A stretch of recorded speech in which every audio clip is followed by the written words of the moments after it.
Everyone কি খবৰ আপোনালোকৰ আশা কৰোঁ আপোনালোক সকলোৱে ভালে আছে চাগে আৰু মই মোৰ জবিতা ব্লগ চেনেলটোলৈ আপোনালোক সকলোকে স্বাগতম জনাইছোঁ আৰু যদি মোৰ ভিডিঅ'বোৰ চাই ভাল পায় তেতিয়াহ'লে লাইক শ্বেয়াৰ ছাবস্ক্ৰাইব আৰু কমেণ্ট কৰিব আৰু কাষতে থকা বেল আইকনটো ক্লিক কৰি অল কৰি দিব তেতিয়াহ'লে আহক আজি আমাৰ ভিডিঅ'টো ষ্টাৰ্ট কৰোঁ আজি আমাৰ আছে লোকেল চিকেন আৰু মই বনাম বুলি ভাবিছোঁ বাটাৰ চিকেন আৰু ভাবিলোঁ আপোনালোকৰ লগতো ৰেচিপিটো শ্বেয়াৰ কৰোঁ তেতিয়াহ'লে আহকচোন চাওঁ মই কেনেকৈ বনাওঁ বাটাৰ চিকেন বনাবলৈ মই লৈছোঁ অলপ দৈ মই 4-5 চামুচমান লৈছোঁ আৰু লৈছোঁ আদা নহৰু আৰু জলকীয়াৰ পেষ্ট আৰু অলপ লৈছোঁ গুড়ি মছলা গৰম মছলা লৈছোঁ অলপ আৰু চিকেন মছলা লৈছোঁ অলপ ধনিয়া গুড়ি আৰু অলপ জিৰাৰ গুড়ি লৈছোঁ এইখিনি হৈছে লোকেল চিকেন আৰু মই ভালদৰে ধুই লৈছোঁ এতিয়া মই এইখিনি মেৰিনেট কৰিম আৰু এতিয়া ইয়াত মই দি দিম দৈখিনি আৰু আদা নহৰুৰ পেষ্ট মই দি দিম আৰু দিম অলপ জিৰাৰ গুড়ি অলপ দিম ধনিয়া গুড়ি অলপমান দিম চিকেন মছলা আৰু অলপমান দিম গৰম মছলা আৰু ইয়াত মই অলপ হালধি গুড়ি দিম আৰু অলপমান মই ইয়াত নিমখ দিম আৰু এইবাৰ ইয়াত অলপমান মিঠাতেল দিব লাগিব আৰু এতিয়া এইখিনি মই ভালদৰে সানি লম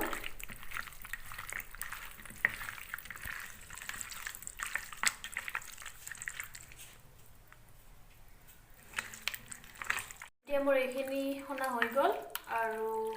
এঘণ্টাৰ কাৰণে এতিয়া মেৰিনেট হ'বলৈ থৈ দিম এতিয়া মোৰ মাংসখিনি মেৰিনেট কৰা এঘণ্টা হৈ গৈছে আৰু মই গেছত কেৰাহীটো উঠাই দিছোঁ কেৰাহীটো গৰম হৈছে এতিয়া ইয়াত মই দিম 2 চামুচ বাটাৰ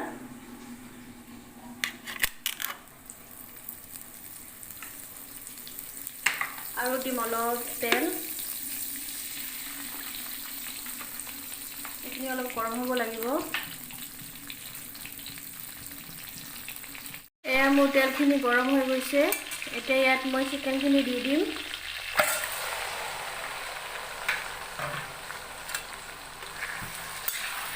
আৰু এতিয়া এইখিনি আমি ভালকৈ ভাজিব লাগিব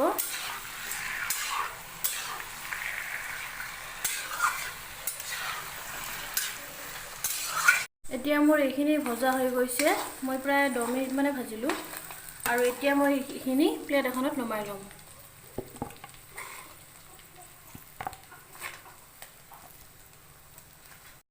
এতিয়া মই গ্ৰেভিখিনি বনাম আৰু ইয়াৰ কাৰণে পিঁয়াজ এটা তেজপাত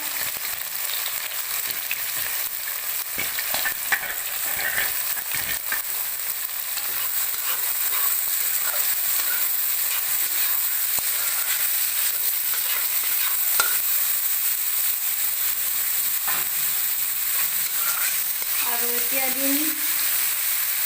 2-3মান দালচিনি 2টা ইলাচি এটা ডাঙৰ ইলাচি আৰু 2টা লং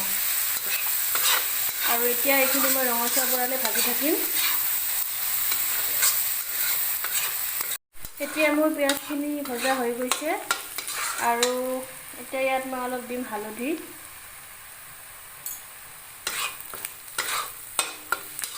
আৰু দিম অলপ আদা নহৰুৰ পেষ্ট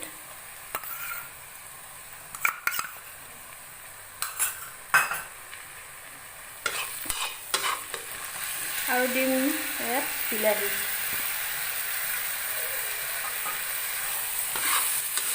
আৰু এতিয়া মই এইখিনি কোমল হোৱালৈ ভাজি থাকিম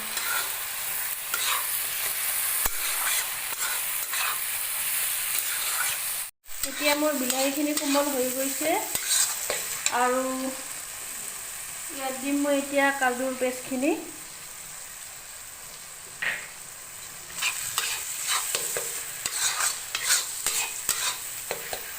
আৰু এতিয়া মই চিকেনখিনি দি দিম আৰু এতিয়া এইখিনি মই আৰু 10 মিনিটমান ভালকৈ ভাজি থাকিম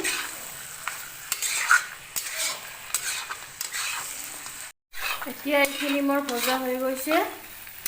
আৰু দিম ইয়াত পানী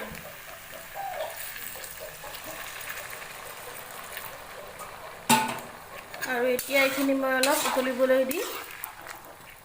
নমাই থ'ম। এয়া আমাৰ বাটাৰ চিকেন হৈ গ'ল আৰু এতিয়া আমি ভাতৰ লগত খাম। আৰু যদি আমাৰ ভিডিঅ'বোৰ চাই ভাল পায় তেতিয়াহ'লে লাইক, শ্বেয়াৰ, ছাবস্ক্ৰাইব আৰু কমেণ্ট কৰিব। আজিলৈ আহিছোঁ, নতুন এটা ভিডিঅ' লৈ আৰু লগ পাম।